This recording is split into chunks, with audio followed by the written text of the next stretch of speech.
슈어 X 필름으로 전면 유리를 꼽는 영상을 또 보여드리겠습니다.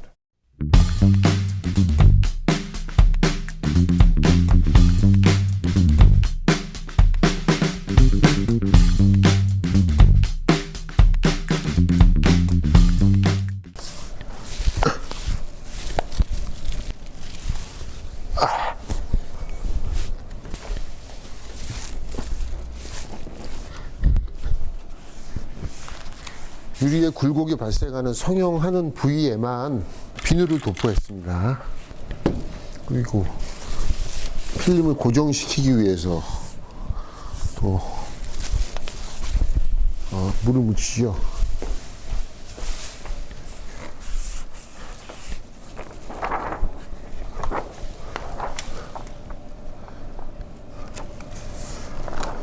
울수 차량은 하도 많이 해서 너무 많이 해갖고요. 플라스틱 가다를 만들었어요. 아예 정밀 가다를 만들었어요. 그리고 룸미러 부분만 성형할 때 이렇게 룸이 파져 있으면 성형하는 게 불편해요. 그리고 찌글거리고. 그래서 룸미러 부분만 재단을 안 하고 나머지는 구웠을 때 또 필름이 조금 빨려 들어가거든요. 그걸 감안해서 정밀하게 사이드를 맞춰놨고요. 성형한 다음에 상단과 하단에 그 히트건 때문에 생기는 끝에 미세하게 탄 현상, 그 현상이 생기면 이면지를 벗기고 안에서 시공하면 끝에가 완전히 접착을 하는데 조금 덜 접착되는 느낌이 들어요. 그래서 성형을 한 다음에도 이게 성형이 이쁘지 않을 경우에는 그거를 한번 또 정밀하게 재단을 해야 되겠죠. 네. 상단 하단하고 룸미러 부분은 다시 별도로 재단하는 가재단을 한 겁니다. 뭐 성형하는 영상을 여러 번 보여드렸는데 성형이 항상 똑같지 않다라는 것을 기억을 하셔야 돼요. 펜더나 로데, 선셋으로 똑같은 차를 10번 했으면 결과도 똑같이 나와야죠. 그 결과가 성형을 한 이후에 모양이 조금씩 다른 거는 항상 원인이 있다는 것을 생각을 해야 돼요. 그 원인이 무엇인지 제가 여러 번 그 전에 영상에서 말씀을 드렸습니다. 그 원인을 찾아서 필름은 똑같은데 왜 성형의 결과가 달라? 자, 글라스틴트 비반사 필름은 펜더, 로데, 옵틱 W, 슈어 X가 비반사 필름입니다. 반사 필름은 선셋, 레이니 블루. 그 다음에 금속은 없지만 반사처럼 반사가 되는 필름은 페보, 멀티레이어 원단 페보. 이 라인업 중에서 펜더, 로데, 슈어 X, 옵틱 W는 비슷해요. 근데 미세하게 다른 점은 뭐 때문에 다르냐면 안에 있는 코팅 구조, 그 다음에 세라믹의 구조, 세라믹의 재질, 거기에 따르는 점착제 다 상관관계를 갖고 있습니다. 그거는 필름만의 이유입니다. 펜더를 열 때 했는데 조금 다르더라. 그러면 차량 유리의 표면이 다른 겁니다. 그리고 BMW 5 시리즈 차량에 또는 벤츠 E클래스 10대를 했는데 로데 필름으로 다 10대를 했어. 근데 왜 결과가 달라? 그러면 비누 세팅이 다른 거죠. 도포되는 비누의 양이 다른 거죠. 그 원인이 사실 알고 보면은 크지 않아요. 근데 그 원인을 찾는데 시간이 아주 많이 걸리죠. 그거를 기억을 하셔야 돼요. 특히나 로데가 성형하기 어렵다고 하시는데 다른 겁니다. 어려운 게 아니고 다른 겁니다. 절대 어렵지 않습니다. 펜더 굽던 그 양과 거리와 속도와 온도로 로데를 구니까 어려운 거죠. 다른 거죠. 그럼 그때는 거리, 속도, 온도, 또 비누 세팅 이걸 다르게 해주셔야 되죠. 그 상관관계를 이해하시면 성형을 할 때 잠깐 생각을 하는 습관을 가지시면 됩니다. 시공하기 전에 30초나 1분 정도만 이거는 어떻게 해야 될까? 유리는 어떨까? 필름은 어떨까? 이런 거를 생각하시고 들어가면은 그런 습관이 100대, 500대, 1000대 들어가면서 점점 발전하는 겁니다. 윈도우 틴팅은 단순한 스포츠하고는 달라요. 달리기 운동은 달리기 위한 근육을 잘 만들어주고 순발력을 키워주면은 갑니다. 근데 윈도우 틴팅은 그 스포츠보다 더 어려워요. 조금 생각을 해야 돼요. 인과관계라고 그러죠. 여러 가지 복합적인 몇 가지의 요소를 항상 생각하는 습관을 들여야 새 차를 하든 중고차를 하든 유리가 발수가 돼 있든 안 돼 있든 유리에 그 광택약이 묻어 있든 안 묻어 있든 항상 똑같은 결과물을 낼 수 있는 거죠. 그래서 두 가지가 필요한데 하나는 스포츠처럼 반복되는 과정을 통해서 그 동작들이 아주 원활하게 머릿속에 생각하는 그 생각이 행동으로 옮겨져야 되는 거죠. 이거를 그 테슬라 X 같은 경우에는 이거를 40분에서 1시간을 이러고 있어야 돼요. 이 근육이 발달해야 되는 거죠. 그건 스포츠 기능입니다. 테슬라를 5대에서 항상 똑같은 결과를 얻으려면은 그거는 단순한 어떤 스포츠 동작만으로 안 됩니다. 생각을 해서 응용하는 기술이 필요한 거죠. 네. 항상 그걸 염두에 두시기 바라고 오늘 굽는 거에서도 물론 동작은 비슷하지만 제가 말씀드린 그런 부분을 꼭 주의시켜드리고 주의하셨으면 좋겠다는 생각에서 또 말씀을 드렸습니다.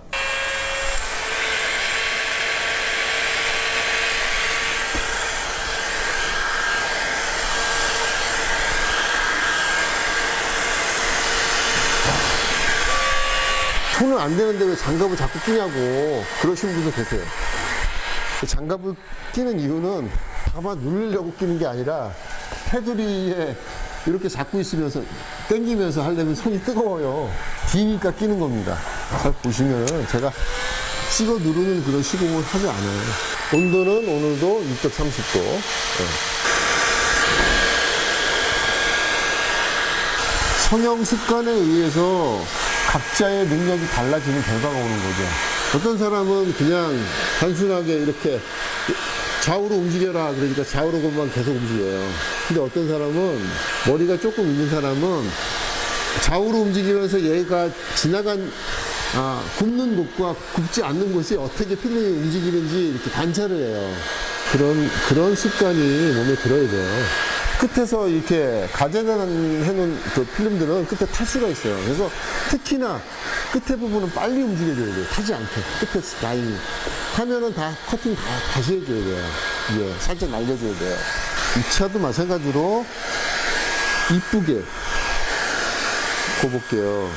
이쁘게 굽는다는 의미는 성형한 다음에 얘가 이렇게 가로줄 터널이 생기지 않게 굽는 걸 이쁘게 굽는다고 그래요. 손으로 이렇게 누르지 않고도 얘가 이런 터널이 생기지 않고 반듯하게 유리하고 고착이 돼 있죠. 딱 밀착이 돼 있죠. 말하면서 이쁘게 굴라니까 잘 안 된다.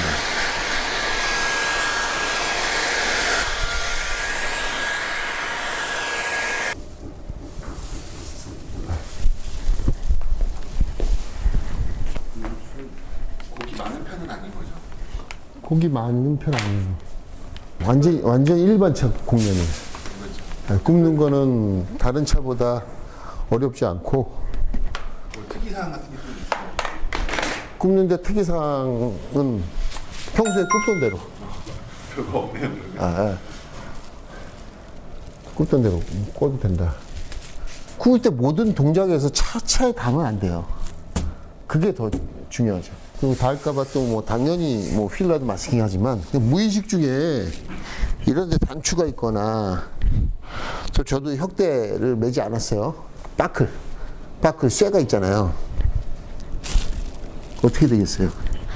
닿죠. 또 하다가 딱 움직이다가 히트건이 여기 싹 스치거나 칼로 딱 재단을 하는데 재단하다가 이제 재단에 딱 끝나갖고서는 손을 딱 뛸 때 칼이 여기 스치거나 네, 그런 것 때문에 마스킹이 중요한 거고 동작이 중요한 거죠. 네. 이거는 스테인레스 칼 아닙니다. 일반 도르코 쓰시면 안 됩니다. 네, 안 되고 이거 위에 그 유리 기스가 가지 않는 타입은 이제 원형 칼날이 있고요. 뭐 기타 등등 뭐 단추나 다른 도구를 이용해서 안에 집어넣어서 자르는 방법이 있지만 정확하게 자르는 데는 이 커터 칼 타입이 가장 정확하고 동작도 여러 가지 곡면을 그릴 때 굉장히 유리하고 손도 덜 아픕니다. 손 아구가. 원형 칼날은 굉장히 여기가 힘들어요. 아구가 사용할 때. 그래서 저는 이 스테인레스 칼날을 집어넣은 이 칼을 쓰고 있고요. 제가 지난번에 그 설명을 드렸었는데 이 칼날이 그립감이 굉장히 좋고 또 윈도우 틴팅 하는데 이렇게 라인을 그리고 있어서 손을 이렇게 대기가 좋다. 커팅할 때는 5손가락을 쓰지 않아요. 대부분 3손가락을 써야 돼요. 이렇게. 4번째 손가락은 살짝 대도 되고 안 대도 되고 그렇습니다. 그래서 이렇게 좀 살짝 곡면이 있는 칼라를 쓰시면 굉장히 커팅하기 좋습니다. 지금 커팅하지 않아도 될 정도로 끝에가 탄 부분이 하나도 없어요. 그렇지만 한번 끝에 라인이 조금 안 좋으면 덜 붙는 차 유리가 있어요. 밀착이 잘 안 되는, 딱 고착되지 않는 그런 차라고 가정을 하고, 이 차는 아니지만 제가 라인을 한번 밑에 살짝 성형됐던 라인을 일정한 간격으로 커팅을 조금만 해보겠습니다. 조금만 해봤어요. 이 정도 얇은 두께로 커팅을 해봤습니다. 이거는 지금 굉장히 잘 돼 있어요. 하나도 타지도 않았고, 그래서 그대로 갈 거고요. 성형을 원활하게 하기 위해서 여기 일직선으로 따줬고, 자, 이 라인을 룸미러 라인 재단을 해줘야 됩니다. 이 라인이 잘 보이게 하기 위해서 어떻게 해야 되냐면, 안에 뭐 불줄도 집어넣지만 형광등 같은 그 라이팅을 해주는 방법도 있지만, 기본적으로 라이팅을 해도 잘 안 보여요.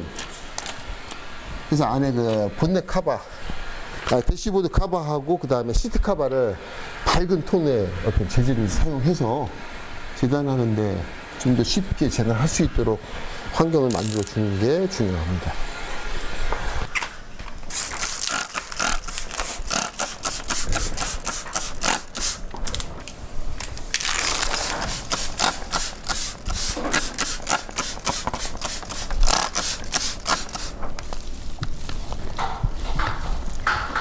제가 시공을 하면서 모든 사항들을 매번 반복해서 똑같이 하는 것도 저도 지겹고 힘들어요.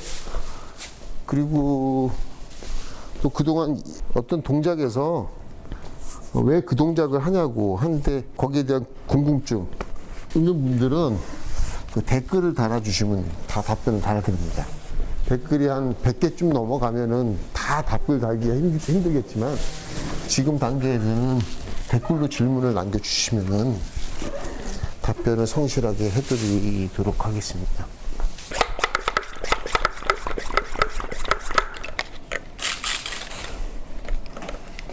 이 반자동 물통이, 이것도 스톱 화면 올라가 있습니다.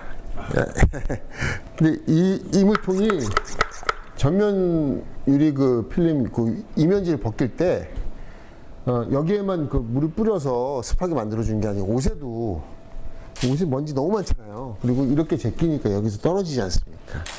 이거 하는데 분무가 이렇게 아주 곱게 나와요.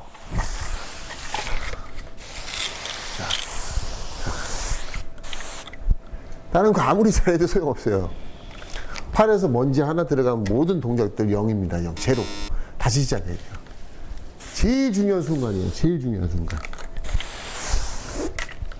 근데 이 분무기가 굉장히 곱게 나오고, 보세요. 이렇게도 나오고요. 이렇게도 나옵니다. 자, 보세요.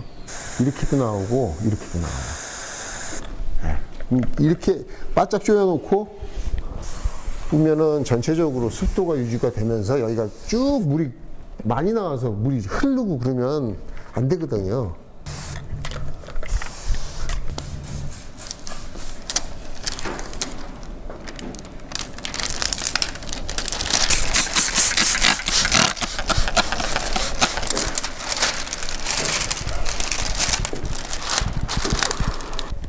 여기도 마찬가지로 습하게, 전체적으로 습하게 물을 뿌려줘야 돼요.